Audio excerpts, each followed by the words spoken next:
Hello friends, నేను మీ బాంబే వార్తక్కను. ఉదయాన్నే హడావుడి లేకుండా 10 నిమిషాల్లో చేసుకునే lunch box recipe capsicum rice ఎలా తయారు చేసుకుందామో చూద్దాం రండి.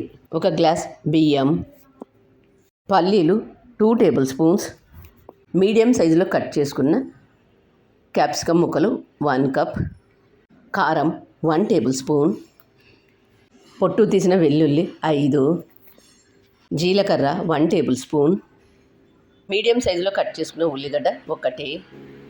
కుక్కర్లో 1 గ్లాస్ బియ్యం తీసుకొని వీటిని ఒకసారి శుభ్రంగా వాష్ చేసుకోండి. వాష్ చేసుకున్న బియ్యంలోకి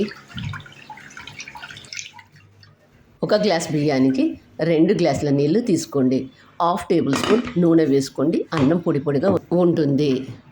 మూత మూసుకొని వెయిట్ పెట్టుకోండి.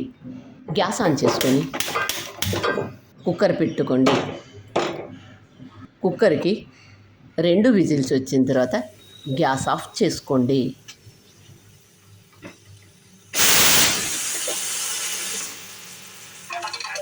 గ్యాస్ ఆన్ చేసుకొని పోపు గరిటె పెట్టుకొని అందులో 2 టేబుల్ స్పూన్ల పల్లీలు వేసుకొని వేయించుకోండి. గింజ లోపల వరకు వేగాలి అంటే సన్నటి మంట మీద పల్లీలను బాగా వేయించుకోండి. ఇలా వేయించుకున్న పల్లీలు పూర్తిగా చల్లారిన తర్వాత ఒక మిక్సీ జార్లోకి తీసుకొని 1 టేబుల్ స్పూన్ కారం, 1/2 టేబుల్ స్పూన్ జీలకర్ర, పొట్టు తీసిన వెల్లుల్లి 5 వేసుకొని మూత మూసుకొని వీటన్నింటిని కోర్సుగా మిక్సీ చేసుకోండి. ఇలా కోర్సుగా మిక్సీ చేసుకోవడం వల్ల మనం క్యాప్సికమ్ రైస్ తినేటప్పుడు పంట కింద తగులుతూ ఉంటే బాగుంటుంది. మిక్సీ చేసుకున్న దాన్ని పక్కన పెట్టండి. కుక్కర్కున్న ఆవిరంతా పోయిన తర్వాత మూత తీసి చూద్దాం. చూడండి, అన్నం ఎంత పొడి పొడిగా ఎంత బాగుందో. ఈ అన్నాన్ని ఒక ప్లేట్లోకి తీసుకుందాం. పులిహోర, లెమన్ రైస్, వాంగీబాత్ ఇలాంటివి చేసుకునేటప్పుడు అన్నం పొడి పొడిగా ఉంటే బాగుంటుంది. గ్యాస్ ఆన్ చేసుకొని ఒక బాండీ పెట్టుకోండి. అందులో 3 టేబుల్ స్పూన్ల ఆయిల్ వేసుకొని ఆయిల్ వేడైన తర్వాత తాలింపు గింజలు వేసుకొని తాలింపు గింజలు చిటపట్లాడిన తర్వాత ఇందులో మీడియం సైజులో కట్ చేసుకున్న ఉల్లిగడ్డలు వేసుకోండి. ఉల్లిగడ్డ కొద్దిగా వేగిన తర్వాత ఉదయాన్నే హడావుడి లేకుండా 10 నిమిషాల్లోనే చేసుకునే క్యాప్సికమ్ రైస్. ఉల్లిగడ్డ వేగిన తర్వాత ఇందులో కట్ చేసుకున్న క్యాప్సికమ్ ముక్కలు వేసుకొని క్యాప్సికమ్ ముక్కలు వేసిన తర్వాత సగం వేగితే సరిపోతుంది. ఎక్కువగా వేయించుకున్నట్లయితే అన్నం వేసి కలిపేటప్పుడు ముద్ద ముద్దలా అవుతుంది. కాబట్టి క్యాప్సికమ్ కొద్దిగా వేగితే సరిపోతుంది. క్యాప్సికమ్ చాలా త్వరగా వేగుతుంది.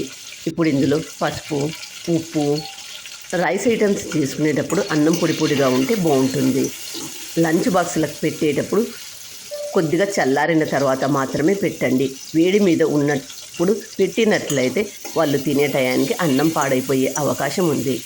ముందుగా మనం మిక్సీ చేసుకున్న దాన్ని వేసుకోండి. వేసుకొని దీన్ని అంతా ఒకసారి బాగా కలుపుకోండి. ముందుగా మనం ప్లేట్లో తీసి పెట్టుకున్న అన్నాన్ని ఇందులో వేసుకొని కలుపుకోండి.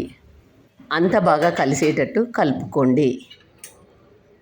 ఇలా బాగా కలుపుకున్న తర్వాత దీన్ని ఒక 2 నిమిషాల పాటు గ్యాస్ మీదే ఉంచి గ్యాస్ ఆఫ్ చేసుకోండి. క్యాప్సికమ్ రైస్ను ఎంత సింపుల్గా 10 నిమిషాల్లోనే తయారు చేసుకున్నామో చూడండి. మీరు కూడా ఈ క్యాప్సికమ్ రైస్ను తప్పక ట్రై చేయండి. మరి మీకు ఎలా వచ్చిందో నాకు కామెంట్ రూపంలో తెలియజేయండి. నా ఛానల్ కొత్తగా చూసేవాళ్ళు సబ్స్క్రైబ్ చేసుకోండి. మరొక కొత్త రెసిపీతో మీ ముందుకు వస్తాను. క్యాప్సికమ్ రైస్ను అప్పడంతో సర్వ్ చేసుకొని తింటే ఎంతో బాగుంటుంది. మరొక కొత్త రెసిపీతో మీ ముందుకు వస్తాను. వీడియో నచ్చినట్లయితే ఒక లైక్ వేసుకోండి. మీరు ఇచ్చే లైకే మాకు ఎంతో ప్రోత్సాహాన్ని ఇస్తుంది. Thank you for watching.